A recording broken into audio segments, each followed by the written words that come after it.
Bonjour à tous, c'est Maureen.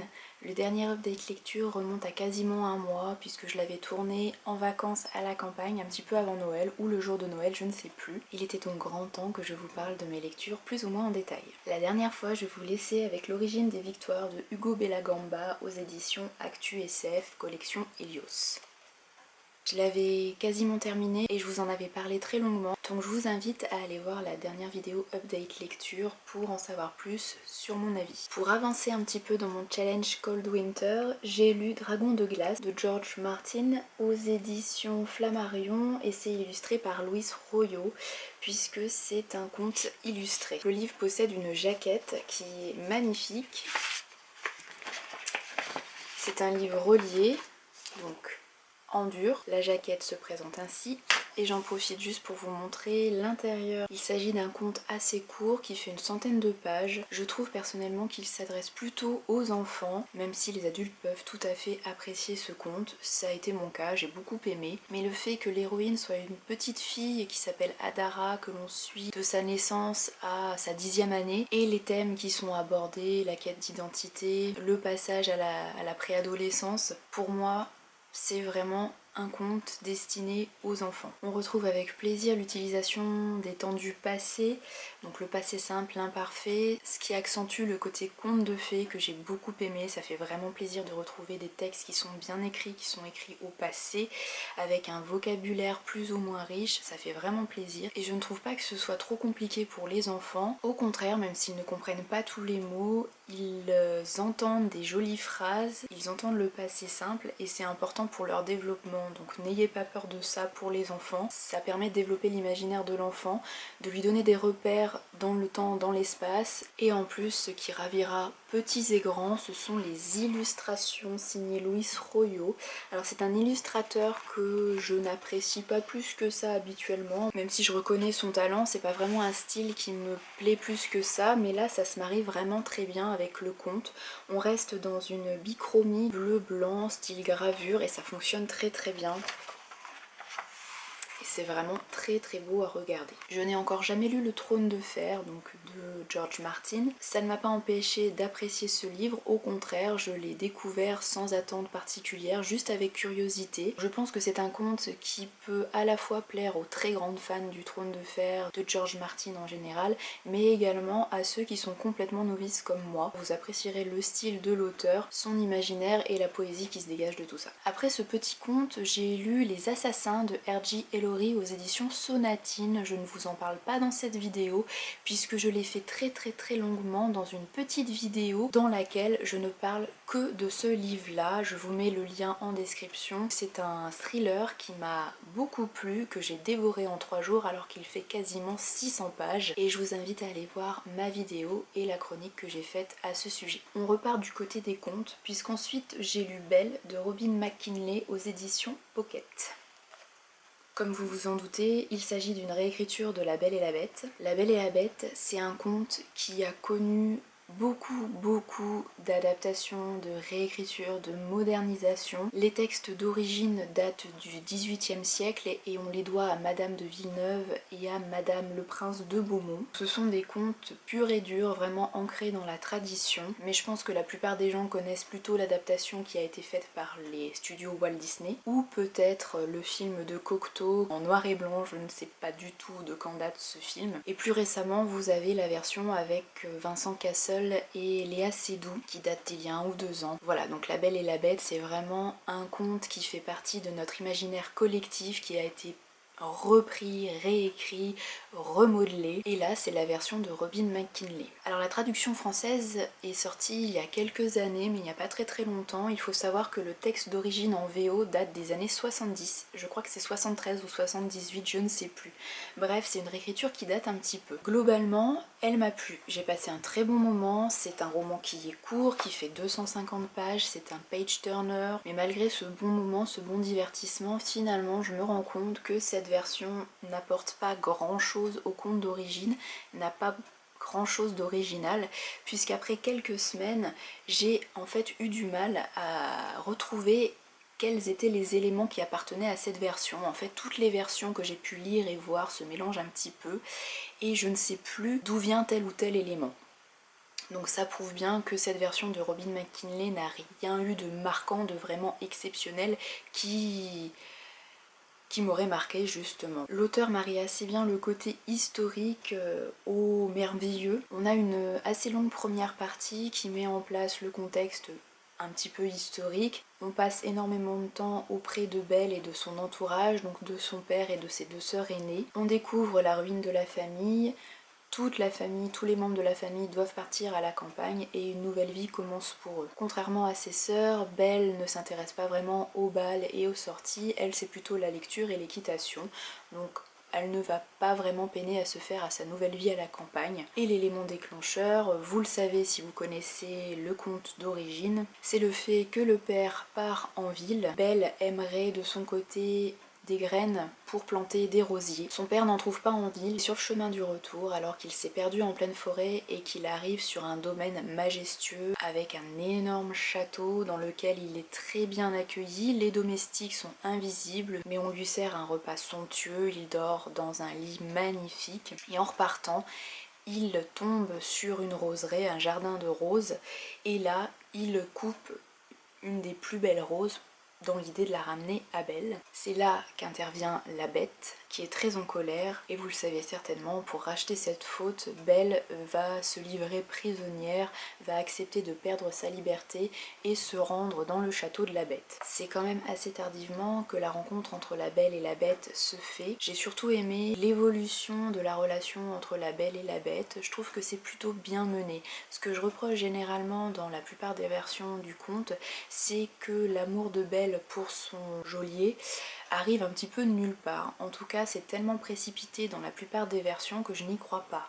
Là, pour le coup, ça prend son temps et j'arrive à percevoir, j'arrive à comprendre la naissance des sentiments de la Belle pour la bête.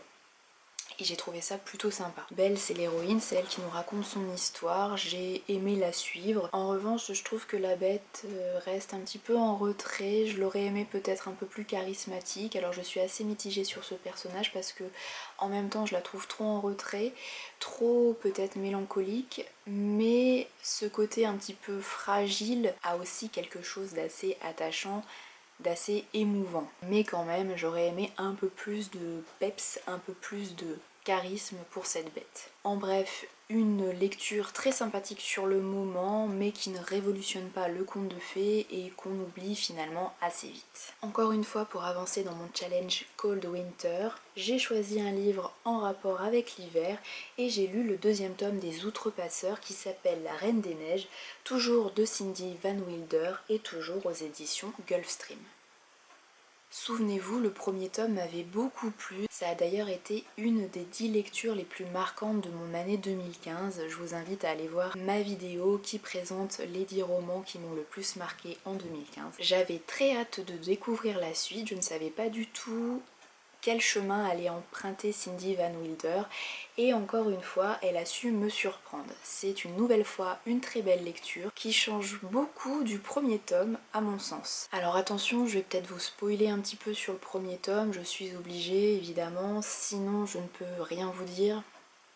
Ce n'est pas très intéressant, donc si vous ne l'avez pas lu, si vous comptez le lire, si vous avez peur d'avoir des informations trop importantes, je vous invite à avancer la vidéo un petit peu plus loin. Concrètement, dans le 1er tome, on découvrait l'origine de la malédiction, on découvrait d'un côté les outrepasseurs, donc ces hommes qui ont été maudits et qui depuis des centaines d'années, depuis des siècles, sont obligés de vivre avec cette malédiction. Concrètement, ils vivent avec un hôte en eux, un hôte animal, et leur particularité c'est de se transformer en cet animal. Donc d'un côté on a ce premier groupe de personnages et de l'autre on a ceux qui ont lancé la malédiction qui sont les fées. Donc les fées d'origine, les fées que l'on connaît, qui sont malicieuses, qui sont sans morale, qui ne connaissent pas le bien et le mal, qui s'attaquent aux humains par caprice, les fées qui ne sont pas forcément très sympas, qui ont énormément de pouvoir. Donc c'est un petit peu un combat entre les humains modifiés et les fées. Dans le 1er tome, on voyait que les fées avaient le dessus, puisque c'est elles qui lancent la malédiction, et là dans ce 2e tome, c'est complètement inversé. Dans le 1er tome, on découvrait l'origine de la malédiction au Moyen-Âge, au XIIIe siècle si je ne dis pas de bêtises, mais je ne suis pas sûre.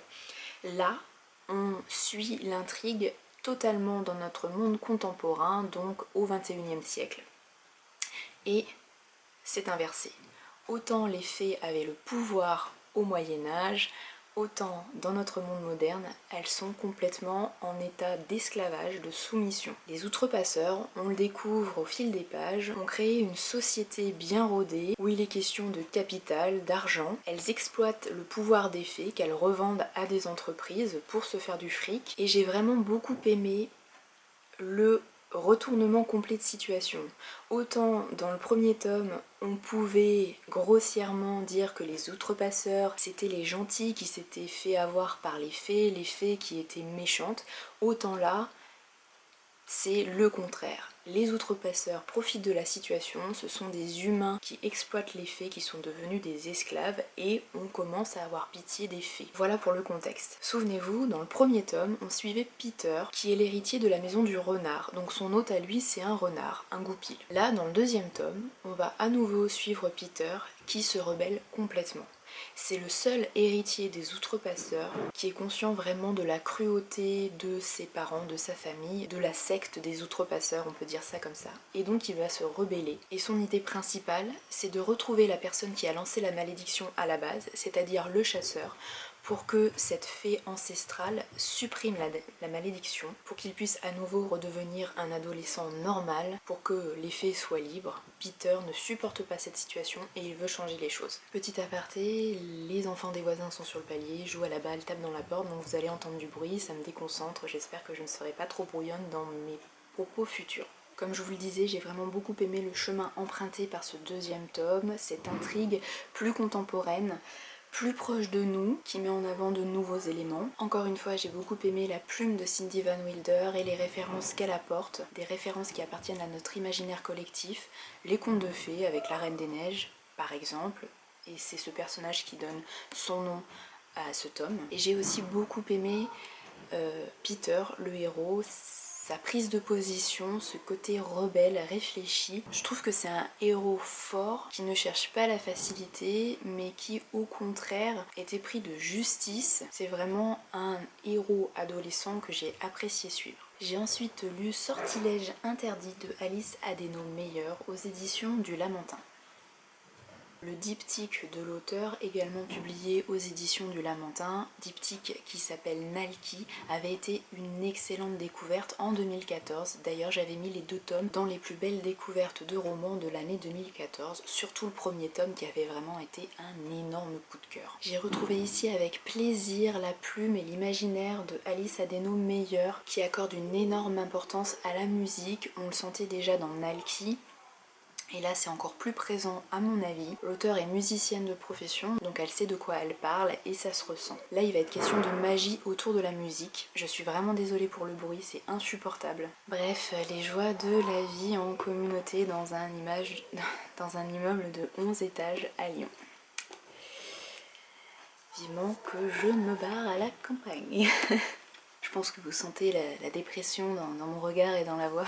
Donc, je remets mes idées en place, j'essaye de passer outre tous les bruits autour et je me concentre. Il s'agit d'une aventure jeunesse dans laquelle il va y avoir de la magie. On va suivre un adolescent qui sort de l'école de musique, c'est un élève très doué et il va être invité par un comte très riche à faire de la musique pour lui.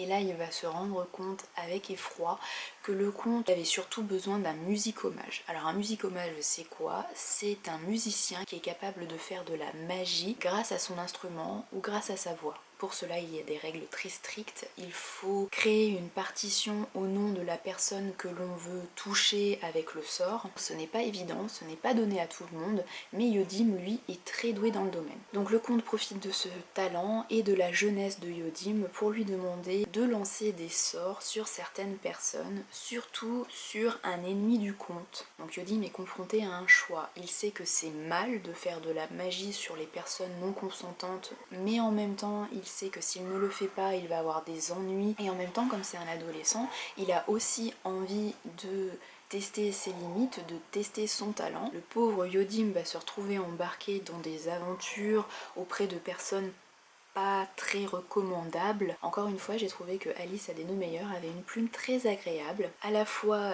ni trop descriptive ni trop lourde, et en même temps assez imagée et assez précise. Je suis sûre que les aventures du jeune Yodim pourront plaire à des enfants, des adolescents. En fait, quand j'ai lu cette histoire, je ne sais pas pourquoi, ça m'a un peu fait penser aux aventures de Fantomette, ce genre d'aventures un petit peu, pas désuètes, mais le Club des 5, ce genre de choses-là. Ce sont des aventures qu'on adore quand on est enfant, qui sont distrayantes, qui sont addictives. On s'attache beaucoup aux personnages. Et là, j'ai ressenti un petit peu cet effet-là avec Yodim et son histoire, donc ça a vraiment été très plaisant à lire. En revanche, je dois avouer que j'ai quand même préféré le diptyque Nalki, que j'ai trouvé plus mature, notamment dans l'émotion.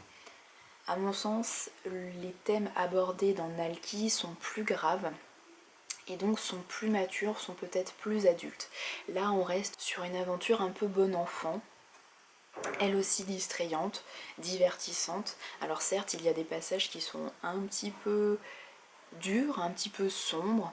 On parle quand même de kidnapping, un petit peu de torture, mais ça reste plus léger que Nalki. Franchement, Nalki, à plusieurs reprises, j'ai eu les larmes aux yeux, ça m'avait beaucoup touchée, on parlait quand même de camp de concentration.